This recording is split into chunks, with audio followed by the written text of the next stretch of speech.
Hi guys, I'm Shmee, hello and welcome back to the channel where you join me today with the Hoopties here at Hoovie Garage on the Where's Shmee US Edition Tour, where today Tyler and I are going to be going for a drive with not one, but two of the V12 Lambos. I'm going to be taking the wheel of his Murcielago Roadster, but before we get out on the road, we're going to talk about the story of this car, and then we're going to try our hardest to put the roof on. And when I say we, I mean probably Tyler, because I think he knows what to do, and I have absolutely no idea how you do it on a Murcielago Roadster. But then we're going to head out with the Murci and also with the Countach for a drive with the two 12-cylinder Lamborghinis. Let's talk Lambos. Back with Tyler. Countach, Murcielago. Okay, well, Murcielago first. I've had it the longest. Bought it from Ed Bolian. He bought it from somebody who broke the transmission quite badly, required an engine out to replace the transmission. But it is a Murcielago Roadster with 18,000 miles on it. It was the cheapest one in the USA. And next to it, I haven't really had to do anything to this car yet. This will be its first real road trip out of town with me. It's a 1989 Countach 25th anniversary edition. And the previous owner, he had driven it like 150 miles in 7-8 years. So we're gonna double the miles just on this trip today. But I haven't really tested this thing. I put new tires on it, but that's it so far. So fingers crossed, all is gonna be well. I think you're gonna take the wheels of the wheel of the Countach. I'm gonna be taking the wheel of this. A little bit more about it, because I know that obviously this car's been, well, it's quite a prominent thing for you. It's a big standout car. Getting it was a big deal. It was, yes, my first V12 Lamborghini, and it was quite a mess. It was a long journey, but it showed up with a bad transmission, first of all, and then just opening it up, it was confetti, glitter, horrible. Source to use transmission. The clutch was also totally gone, so that may have led to the transmission's demise. We put it in, and the transmission didn't work. So to do that, we would have had to take the engine out again, but we decided not to. Actually took the center console out, cut a little hole in the car to get to these shift actuators. Because the transmission sits here in front of the V12. That kind of broke the internet a little bit. People were not too pleased with cutting holes in Lamborghinis, as I discovered, but it worked. Didn't have to take the engine out again, and you know, nobody will ever know except the entirety of the internet that it happened. But if you look at it, it looks fine. It looks a weird. It's one of the last pre-LP Murcielagos, according to Ed, and it is strangely optioned. The color is beautiful, but the interior is, well, it's an acquired taste for sure. As we would say in British English, it is interesting. It's very interesting. Yeah, not just the orange inserts that have had a little Taco Tuesday blowout on them or something. There's a little fading here. But if you look, this half is perforated and the other side, that's the alarm. It does that. It's got a immobilizer. The other half is not perforated. So somebody really got creative here. And the other thing that's bizarre is you don't notice it so much in the coupe or the coupe, maybe I should say out here, but the seats point so much in towards each other. The seating position is not straight, but Lambo doors.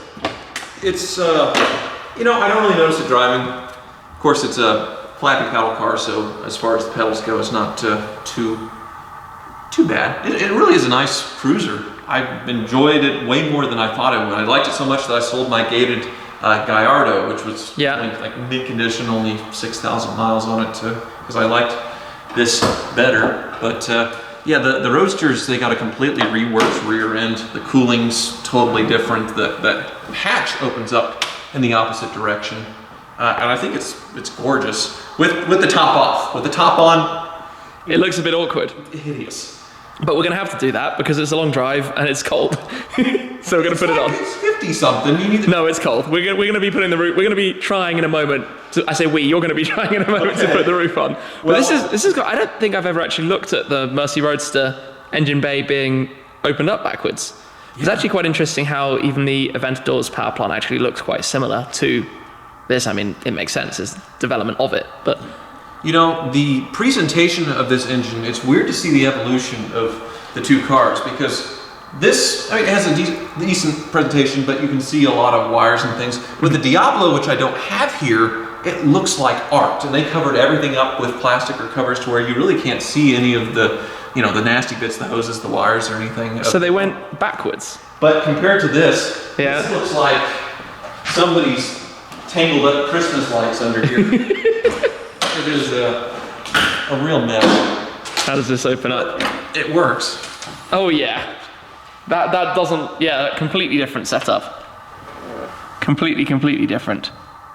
But that's the difference, right? This is so much more mechanical and you can see everything. Yes, same family of V12s, it's just the evolutions. You can see it's the old Bosch fuel injection as the fuel line's going all around there. On the carbureted ones, they'll have a bunch of carburetors and like Brian Petty's collection, every time he starts it up, he has to go underneath and feel every single carburetor and make sure there's not fuel underneath it so it doesn't catch fire. So I don't have to worry about fires, knock on Murci wood somewhere. I don't have to worry about fires as much, but it's, yeah, they say the anniversary Countaches are the very solid, reliable cars. And so far, seems okay, but let's see how the drive goes. I haven't taken it anywhere. Yeah. We're going to see how that drive goes today. So step one then.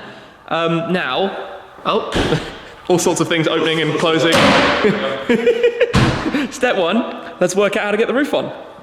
You mean by we, you mean me? Yes, exactly. It's like when I say to the wizard when he's working on my car, I say, well, we'll do it, but it's always him. Just watch your head on the no hitting on the ramps again, and with them sitting there. The mineral oil leak from the Bentley Azure there. It likes to piddle when the suspension sags. They do that, I guess. So that is the roof. That is, yes. This is so my Diablo, which I wish was here so we could compare it. It's a beautiful VT Roadster. It's one piece of carbon fiber that pops right off, and it secures to the engine bonnet on the Diablo VT Roadster. You can put in a screenshot. It's beautiful. But when Volkswagen got a little Lamborghini, this was their solution for. Let's have a TP tent thing that you stick over the top. Yeah, like a Dodge Viper or something. Is it right to do it like this with doors open and engine bay cover? Okay. It has snaps on it like it's a boat cover or something. You know, I don't think I've ever actually seen anybody attempting to do this. It's not pleasant. So the front goes in. The front. No, this is where when you're at the side of the road and it just started pouring with rain, you're like, I got to do this as fast as possible. Well, even worse is you have it taken apart and in the front trunk. So it would be. So it doesn't go in the front like this. No, it would have to come completely apart. All of the. Oh no way. So this, I always forget every time I do it. But I think this is step one. Just get those in. It clicked. That's good. Yeah. Okay, and then step two. Inside. Inside. This doesn't really hold per se. I think it needs to go a little bit to the left side. Yeah, line it up. There we go. Yeah. Okay. And then the side parts of the toupee. Yeah. It really is like a bad hair piece. You got to go and get some other pieces to go on it. Yeah. I can't imagine if I had been making my videos when this car launched, how I would have tried to explain this process in terms of the innovation and removable Roadster roof mechanism. He says, what are these bits? Velcro, technical solution. Velcro. They really do make this easy. I can picture the press briefing now, back at the time of look at this fantastic roof mechanism. Right. And how lightweight it is. Oh, it's right. Right. And then this is the latch, kind of. This is a moderate nightmare. It's not pleasant. I'm just happy, chilling here, watching as anticipated, but I would have no idea what to do. I feel like you have to learn this entire process. I relearn every time I do it. Yeah. Force it in somehow, maybe not. That kind of went in. It clicked at least. Nope. Front's out. The front's out. Unclick, start again. It's stuck. Uh-oh. There we go. Okay, one more shot. All right, you're in that hole. You're in that. Line up these. Oh, you got to line all the different parts. Yeah, I mean, you can't even do this with two people because there's no access. No, there's no way to do it. Out at the front again. That's not. Oh, thank goodness. Yes. Yeah. Okay. What about this one? That piece. This piece? Is that roughly right? It's close enough. Okay, it's close enough. Close enough. That's on. With Velcro. I have to Velcro it. Hang on. Okay.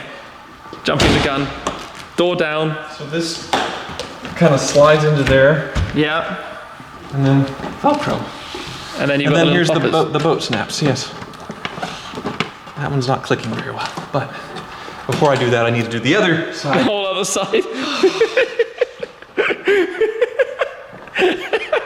This is the goofiest roof mechanism of any car ever. It's unbelievable that this is...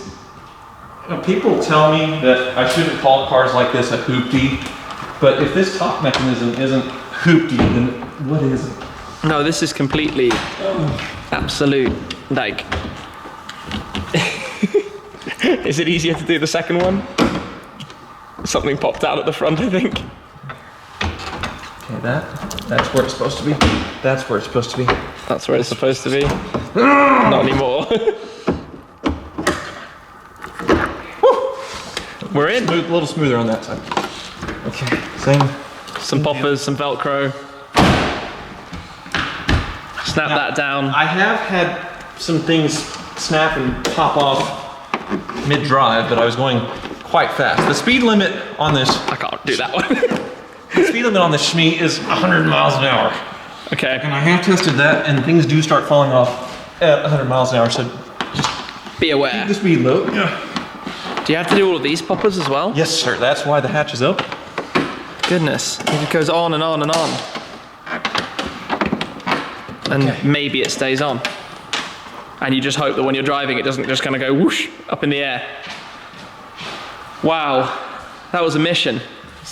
Everyone has just enjoyed 5 minutes of putting a Murcielago Roadster roof on. Well, shall we? Looks good to me. Mission success. It's time to get the cars started up. Countach first. Fingers crossed. I'm sure it's going to be completely fine. I call this Lambo yoga. Do you actually have the license plate dumbest? I sure do. That's brilliant. Perfect. Sounds good. Thumbs up. Right, Murci time for me. It would help if I've got the right key in my hand. Let's step into here. Lift up Lambo doors, Murcielago. Countach rolling out. Sounds good. So, this is awkward. The seating position in a Murcielago is not comfortable. The key goes somewhere in here. Turn it. Okay, that looks Christmas tree-esque until we turn it on. Perfect. All right. Then we pass that over, and let's get comfortable. Seatbelts come from the center. We've got the radio blasting. How do we turn that off? Down there. We've got the climate on high. You need to turn that down as well, which is somewhere in here. We don't want it to be.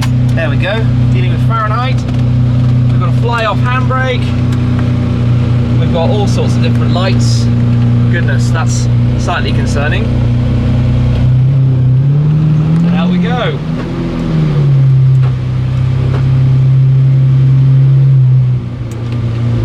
Good? I think we're good. Started. All right. We've got the lift system. We've got a lot of lights though. Oh, what's the exclamation point? Is the parking brake set? No, that's off. It's fine. Let's hope it's fine. We've got the lift system up. Okay, down we go. See the GT500 later. Well, this is unusual. Door up, because why not? How you doing there? Hey, good. Loving it. That's the sunglasses. Yeah. They work. We worked out what was wrong, by the way. The door wasn't properly closed. That's why we had the exclamation point. Anyway, we're driving actually for about an hour or so, 2 hours actually, 2 hour route with the cars. This is the E gear, so the pedal's up here. When you're sat inside the Murci, and I'm sure the Countach is even worse, it sounds so good.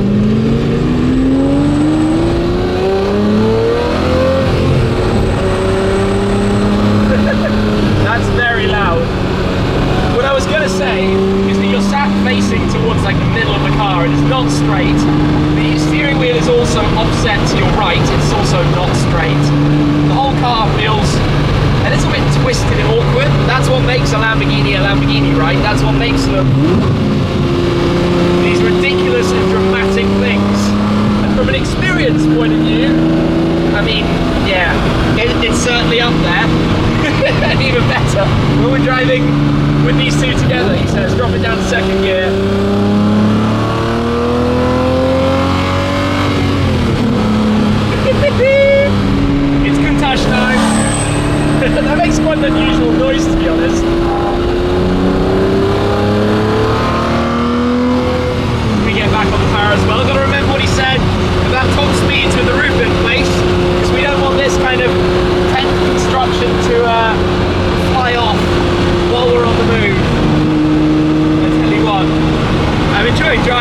driving, it's totally useless as a car, honestly. The Murcielago is, you can't see or place anything. It's big, it's heavy, it's a bit clunky.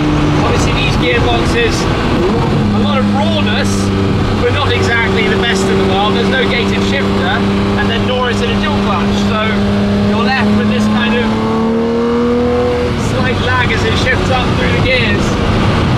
We're driving in the convoy, following Tyler, who's left his indicator on. You probably can't even hear that it's on.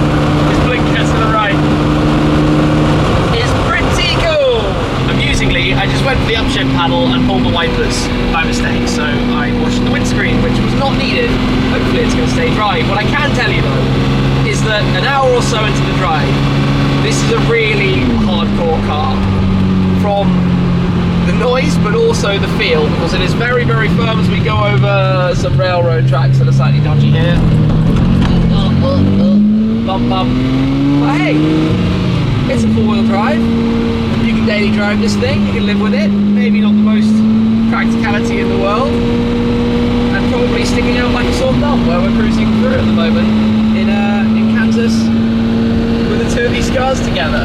How was it? My Lambo yoga. It made it. It made it. And all is well. It's fine. Yeah, it started buzzing at me like Morse code because it thinks the door's opening and closing a lot, so I need to address that. It's quite annoying, but drove fine. How about you? Any lights go off? I was going to say, that's part of the character. Yes. That's what it's supposed to do. Yeah, all good with your Murci. So 2 Hoopties made it here. No dramatic incidents. Wonderful. Decent drive, mission success. Yes. Great car, isn't it? Great It cruiser. is, but I'm not going to lie. You step out of driving the Murci, and I'm sure the Countach is worse, and my back is like, Really? yeah. This is the comfortable one. This is like the Rolls Royce. But it's because you're sat at an angle, and you're holding your whole like seating position with the pedals is slightly wonky, and the steering wheel's wonky, and it's all. Do some yoga. It's Lamborghini. It'll help, yeah. Yeah, you need to like step in and out, do some yoga practice with the car, and Right. I guess keep doing the roof mechanism about 100 times over, and that probably gives you some stretches. That is a workout mentally and physically. Yes. Goodness. But that was good fun with the 2 cars. A blast. And I tell you what, seeing a Countach being driven on the roads is really cool. It's so iconic wedge supercar. It's ridiculous. Absolutely ridiculous looking. Well, every time I see one, I don't think they're real. Because Yes. I get cars, so I guess I don't Yeah. know. But seeing one in person, actually having one, it's always just a pinch myself moment when Yeah. I come into the garage. Yeah. Well, that was awesome fun. Thank you for lending me the keys, which I will need to get home, but Okay. so I'll keep a hold of them. I'm not All going to right. give them back quite yet. Yes. But thank you for the drive. Thank you for having us to visit the Hoopties. You're welcome. It's been great fun. So guys, if you aren't already following Hoovie Garage, do, because I'm sure there are plenty of unusual things and adventures ahead. Yoga. I can do yoga. I'm not sure if I want to ask any more questions. Go check out Tyler's channel if you haven't already. For now though, awesome fun with the Lambos. That's all, and I'll see you again very soon. Cheers.